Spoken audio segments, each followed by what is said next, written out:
कलयुग की 5 सत्य भविष्यवाणी। तो आइए जानते हैं इस कहानी के माध्यम से।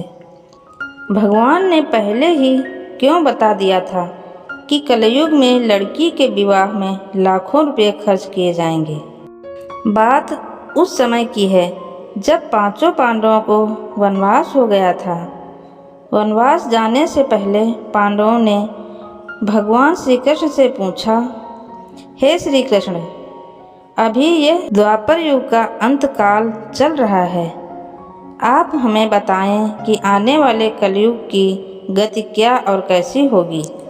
तब भगवान श्री कृष्ण कहते हैं कि मैं तुम्हें इसका सीधा सा उत्तर तो नहीं दे सकता, लेकिन इतना कहूँगा कि तुम पांचों भाई वन में जाओ और वन में जो कुछ भी तुम्हें दिखे मुझे आकर बताओ। फिर मैं तुम्हें उसका कलयुग में प्रभाव बताऊंगा। इसके बाद पांचों भाई वन में चले गए। फिर उन्होंने वन में जो देखा वो देखकर आश्चर्यचकित रह गए।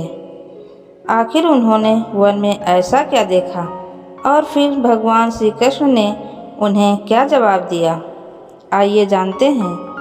भगवान द्वारा कही गई कलयुग की 5 सत्य भविष्यवाणी को। भगवान श्री कृष्ण के कहे अनुसार पांचों भाई अलग अलग दिशाओं में वन की ओर निकल गए। युधिष्ठिर एक दिशा में भ्रमण पर थे।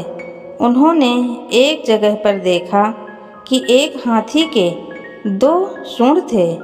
ये देखकर युधिष्ठिर के आश्चर्य का ठिकाना नहीं रहा। वहीं अर्जुन दूसरी दिशा में भ्रमण पर थे। कुछ दूर जंगल में जाने पर उन्होंने जो देखा उसे देखकर वो भी आश्चर्यचकित रह गए। वहाँ पर उन्होंने देखा कि कोई पक्षी है जिसके पंखों के ऊपर वेदों की रचनाएं की गई हुई हैं और वह पक्षी मुर्दे का मांस खा रहा था। ये दृश्य देख अर्जुन कुछ समझ नहीं पाए।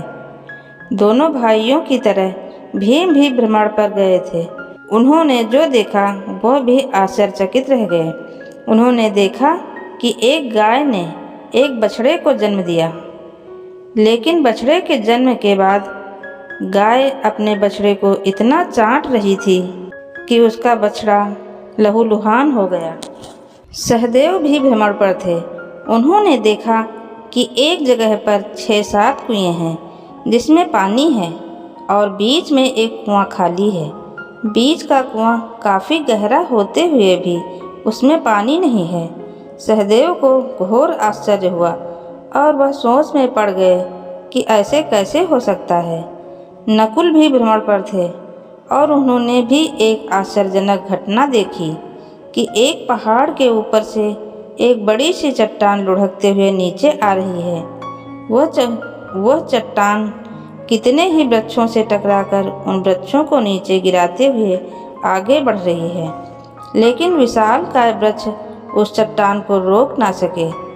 इसके अलावा वह चट्टान और न जाने कितने ही अन्य चट्टानों के साथ भी टकराती है, फिर भी दूसरी चट्टानें उस चट्टान को रोक न पाएं।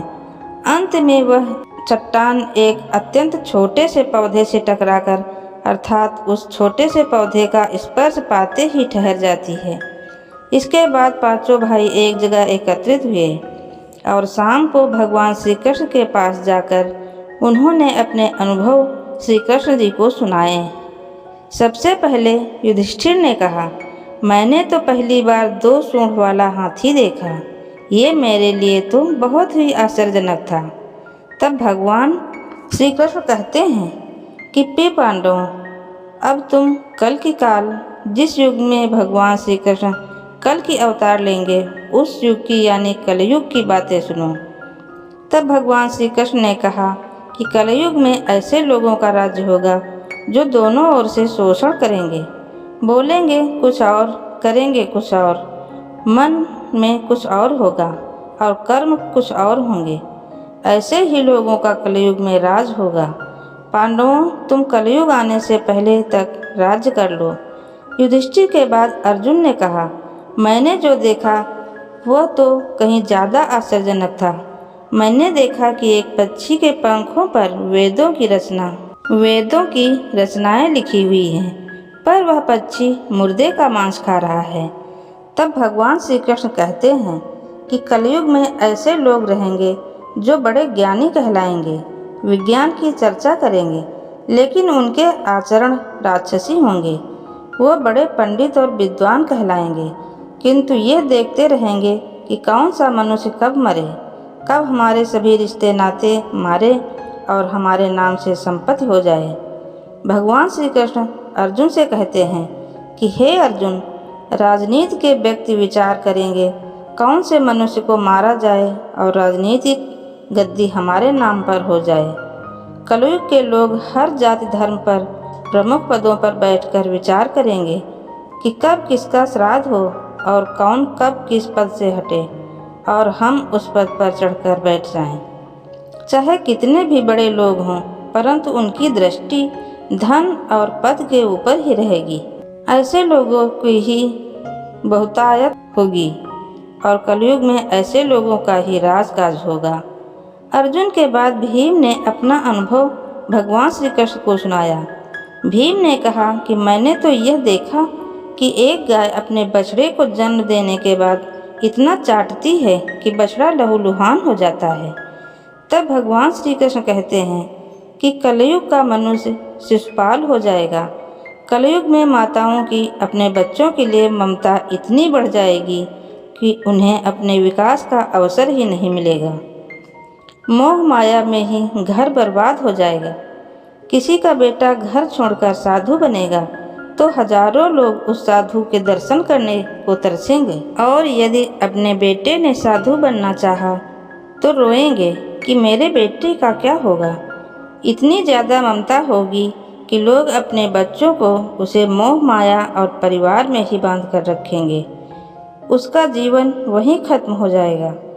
तब भगवान श्री कृष्ण भीम को समझाते हुए कहते हैं कि हर मनुष्य को ये जानना जरूरी है कि वास्तव में लड़के तुम्हारे नहीं हैं, वह तो बहुओं की अमानत हैं और लड़कियां जमाइयों की अमानत हैं।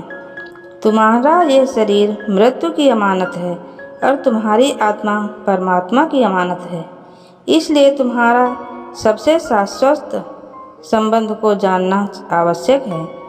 भीम के बाद सहदेव ने भगवान श्री कृष्ण से कहा कि हे श्री कृष्ण, मैंने ये देखा कि एक जगह पर 6-7 बड़े कुओं के बीच एक गहरा कुआं बिल्कुल खाली है, जबकि ऐसा संभव कैसे हो सकता है। तब भगवान श्री कृष्ण सहदेव को जवाब में कहते हैं कि कलयुग में लोग लड़की के विवाह में, मकान के उत्सव में और छोटे बड़े उत्सवों में तो लाखों रुपए खर्च कर देंगे, परंतु पड़ोस में ही यदि कोई भूखा प्यासा मर रहा होगा तो यह नहीं देखेंगे कि उसका पेट भरा है या नहीं। उनका अपना ही सगा भूख से मर जाएगा। परेशानी में अपने सगे रिश्ते नातों के साथ नहीं देंगे, उसे ऐसे ही परेशान देखते रहेंगे और दूसरी ओर खुद मौज मदिरा, मांस, बच्छक, सुंदरता और जश्न में धन उड़ाएंगे, किंतु किसी के 2 आंसू पोंछने में उनकी रुचि न होगी। कहने का तात्पर्य यह है कि कलयुग में अन्न के भंडार होंगे, लेकिन लोग भूख से मरेंगे। सामने बंगले में ऐशो आराम चल रहे होंगे, लेकिन पास की झोपड़ी में आदमी भूख से मर जाएगा। एक ही जगह पर असमानता अपने चरम पर होगी। वही बेटा अपने वृद्ध माँ बाप को बुढ़ापे में उन्हें नहीं देखेगा, और कुछ माता पिता भी धन के लिए अपनी औलाद में भेदभाव करेंगे। सहदेव के बाद नकुल ने भगवान श्री कृष्ण को बताया कि मैंने भी एक आश्चर्य देखा है कि एक बड़ी सी चट्टान पहाड़ से लुढ़की, लेकिन वृक्षों के तने और दूसरी चट्टानें भी उस बड़ी चट्टान को रोक न पाएं, किंतु एक छोटे से पौधे के स्पर्श से आते ही वह बड़ी चट्टान रुक गई। यह बहुत ही आश्चर्यजनक था। नकुल ने भगवान श्री कृष्ण से कहा कि हे श्री कृष्ण, मैं इस घटना को समझ नहीं पाया।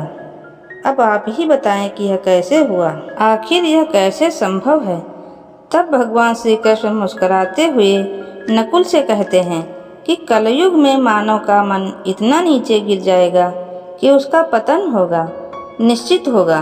उसका यह जीवन धन की शिलाओं से नहीं रुकेगा, ना ही सत्ता के वृक्षों से रुकेगा।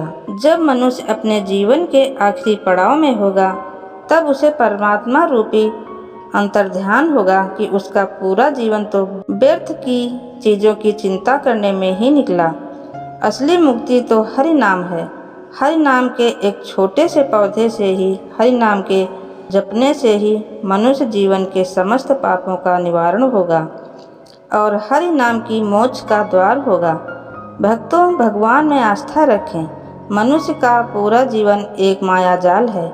मनुष्य को उम्र के अंतिम पड़ाव में ही एहसास होता है कि मंजिल केवल परमात्मा है।